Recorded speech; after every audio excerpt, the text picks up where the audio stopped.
Hello, this is a free call from Hey, it's Gypsy. an offender at the Chillicothe Correctional Center. This call is from a correctional facility and may be monitored and recorded. To accept this free call, press 1. To refuse this free call, press 2. If you would like to permanently block your number from receiving calls from this facility, press 6. Thank you for using Securus. You may start the conversation now. Hi. Hey, how's it going? Good. I just got back from the store, so I'm a little out of breath right now. Oh, it's totally fine. I appreciate you sharing about the letters and life in prison or jail, I should say, when you were first arrested, because I'm sure it's quite different when you first entered the system as to where things are at now. Yeah, it is a lot different. I'm a lot different. Yeah, I'm sure you walked in completely blindsided by all the new things that jail and prison were going to be like. It wasn't. It was not like what I thought it was going to be like. I thought, my idea about jail was bars and, just that whole scary experience. And I was surprised to find there was no bars. Very, very few jails even use bars anymore. It's mostly glass or, concrete steel walls. And the girls, they're, stepping into jail, I didn't have any social skills because it's like I didn't have friends. I wasn't allowed to mingle with people my own age. So being thrown in a situation where I'm full of where adults are around and I'm allowed to talk to them and mingle with them and socialize with them, I didn't really know quite how to handle that or act around them. And now how do you feel? Now I feel like I'm socialized enough with them and I don't feel any different than anyone else anymore. I don't feel like the outcast, so to speak. Yeah. No, that makes sense. So I have some questions from Maria, so I'll ask those if that's okay. I sent some screenshots of what she wanted to know. So these are personal questions, obviously, because this is a very personal book. All right. Gypsy said when she's upset, she takes it out on her hair. I was wondering if she ever thought she had that hair pulling condition, trichomania. Mania? I actually just was in quarantine with a girl who had that as a child, and she was telling me about it. And I literally just had this conversation with her, and I'm like, whenever I get stressed, I either take it out on my eyebrows or I cut on my hair. So she was like, she might have like a form of it, but not to the extent of some people where they're pulling out their eyelashes and they don't have any eyelashes anymore. So yeah, that does make me kind of curious. Yeah, to look into that. Mhm. Yeah. I mean, it's only something that's like new, because obviously, I didn't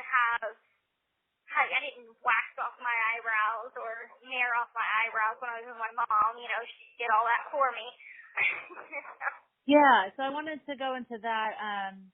What would happen when your mom would shave your pubic area? We know that for shaving the head, DeeDee would say it's going to fall out anyway. Let's keep it neat. But how would she get Gypsy into this other situation? What would she say? How would Gypsy describe it step by step? I've seen photos of Gypsy in the kitchen sink being bathed. Is that where DeeDee would do it? How often, et cetera? So walk me through what would happen with your pubic area. Okay, well that she just said that it was best to keep things shaved because it was a lot cleaner and a lot more hygienically clean. So that's what she would tell me. That picture that she's referring to, that was at the shelter, the hurricane shelter, whenever we were going through Hurricane Katrina. That room was one of the science room in the high school. And so the whole high school was the shelter, and we were placed, me and my mom were placed in one of the classrooms. And so that's where I was small enough to be, take a bath in the sink. So that's where I took a bath. during that situation. How old were you at that point? I want to say I was 14. Wow. And so your mom is bathing you as a 14-year-old. Mhm. And then when did she start shaving your pubic area? That was around the time that I started having pubic hair. So probably about 13. That's this is so bizarre, Gypsy. It's so bizarre she would do this to you. I think that's why Maria wants to know more about it and why it just shows the uttermost control that she dominated over your body. Like that's you know that it's not normal. I know it's not normal yeah. now. Yeah. Okay, so did Gypsy have any pets she had to leave when she went off with Nick? I see a lot of pictures of her with cats. Just curious. I know that I've always been totally attached to my cats until I was in high school when we got our first dog, and I wonder if that was a trauma for her. Was it difficult to leave your pets when you left with Nick? Yes. Or what happened to your pets? Yeah. It was, I had 3 cats. One was a black and white cat. The other one was a white and black cat. And the white and black one had actually 2 perfectly shaped black hearts on her back. Her name was Sweetie Pie. And then I had another one, which was like my personal baby. And his name was Baby Boy, and he was a black cat. And it was really hard to leave Baby Boy behind, because that was my cat, you know? Like, the other 2 kind of latched onto my mom a lot more, but Baby Boy was This call is from a correctional facility and may be monitored and recorded. And I asked Nick beforehand, I'm like, can I take Baby Boy with us? And he's like, no, I don't think my mom would be okay with letting a cat stay. You know, it's enough having her let you stay with us, that a cat wouldn't be a good idea. So it was a really hard decision to leave Baby Boy and the other cats behind. And it's something that I think about even to this day. I'm like, I wonder what happened to those cats. I wonder what happened to Baby Boy. Christy tells me that the neighbor that my mom would always be talking to, her 11-year-old son, took in Baby Boy. And so, you know, I hope that, that cat would be like 12 years old now, so he's an old cat. But, yeah, it is kind of traumatic to know that I had to leave my baby behind. So then after your mom's murder, did the cat stay in the house, or what did you do when you left? You left the cats inside? I left the cats, yeah. They were in the house that whole time that we were on the run. For the 4 days that Nick and I were traveling and in Wisconsin, the cats were still in the house. Did you make any preparations for the cats before everything happened, or? They had an automatic feeder and water bowl, so I wasn't really worried because the feeder and the water bowls were full. Okay. So the next question is, also I noticed in some video of her when she was little that she really did move her legs like they didn't work, like she was sitting on the ground or she used her hands to adjust her legs. That seems kind of amazing acting on the part of a kid, or did she think back then that her legs didn't work? My mom had told me at a very early age not to move my legs around, and if I was like, she basically taught me what people do and what people don't do whenever they can't walk. So whenever I was little, she's just like, you know, your muscles are not strong enough to move your legs, so this is how you have to move them. You have to move them with your hands and things like that. So it was instructed to me very early on. When did it become that she was afraid to show her legs worked? Did DeeDee punish her for not acting like her legs were paralyzed? Those are the next. Okay, so she would punish you. Yes, I mean at times, like if I was, one time I was in the living room and one of the neighbors came over and I was putting on socks on myself, and I moved my leg and he noticed, he saw it, and he told his mom that he didn't see me moving my leg. in which she had like messaged my mom on Facebook and in a conversation or something mentioned it, and then I got in trouble for it. What was your punishment for that incident? It was that manipulation where it's like she would favor the cats more.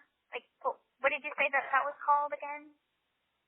Oh, yeah, no, I know what you're saying. So she would triangulation, she would use that again for punishment. Okay, so she would stonewall you basically and give her affection to the cat instead of to you. Right, exactly. To get you to comply. I think we need to go into the types of physical punishment DeeDee would do. Gypsy talks about slaps and hitting with coat hangers. What else? What kind of verbal abuse would she do? She threatened to smash her fingers with a hammer, Gypsy says. A lot of the verbal abuse was guilt-based, and so in the more calmer arguments, it was guilt-based. Like, I lost so many things because I had you. I could have chosen to abort you, but I didn't. You know, I lost my husband because of you. I lost my family because of you. I lost my body because of you. So everything was the guilt put on me for everything in her life going wrong, apparently. And then a lot of the heightened arguments was name calling, such as like slut and whore, for me growing up and wanting to have a relationship with a guy. And then there would be other times that she would call me devil spawn, and there would be times that the verbal abuse was so bad that I'm like, I would never say these things to you. And I told her that. I'm like, I would never say these things to you. Why are you telling these things to me? They're horrible. And she would be like, you're horrible. And as far as the physical, like I said, with the coat hanger, that was a means of punishment. This call is from a correctional facility and may be monitored and recorded. Punching my legs whenever I would move them, that was a punishment, a physical punishment. Sometimes not feeding me would be a punishment. So, like, she would eat things, like she would order pizza, but not cook for me. And, of course, I wasn't allowed to cook on the stove, and I wasn't allowed to touch the microwave. So I couldn't cook for myself, so I was completely dependent on her feeding me. So if she didn't feed me, I didn't eat. I feel like we need to hear from Gypsy about what she feels now about the word abuse being applied to her childhood. Also, is she afraid of having her own kids because of how DeeDee raised her? What do you think about abuse being applied to your childhood? I would definitely say, had you asked me this before I committed my crime, I would say that I wasn't abused. Because from everything aside from the medical and those hot and cold times of arguments, I thought that I had a normal life. I didn't know anybody else's life was different. Now, post-crime, I would definitely say that abuse can be applied to my childhood, not only physically with the medical aspect of it, but with the emotional and mental and psychological.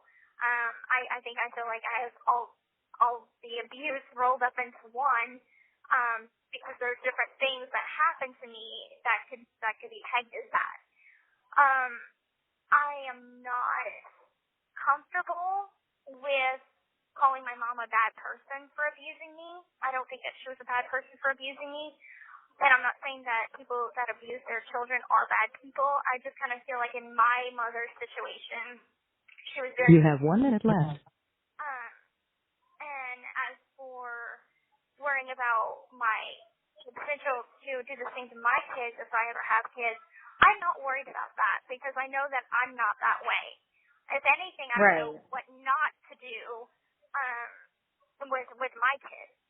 I would never do those things. My mother didn't want me to grow up and complete those milestones that children have, and I would be overjoyed to see those milestones. If I ever have kids, I would want them to make those milestones.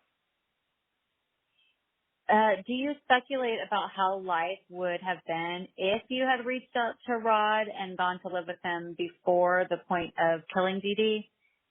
I do. I do think about that a lot. I kind of play out scenarios. Had I done this? Had I done that? How would my life look now had I done that? Thank you for using Securus. Goodbye.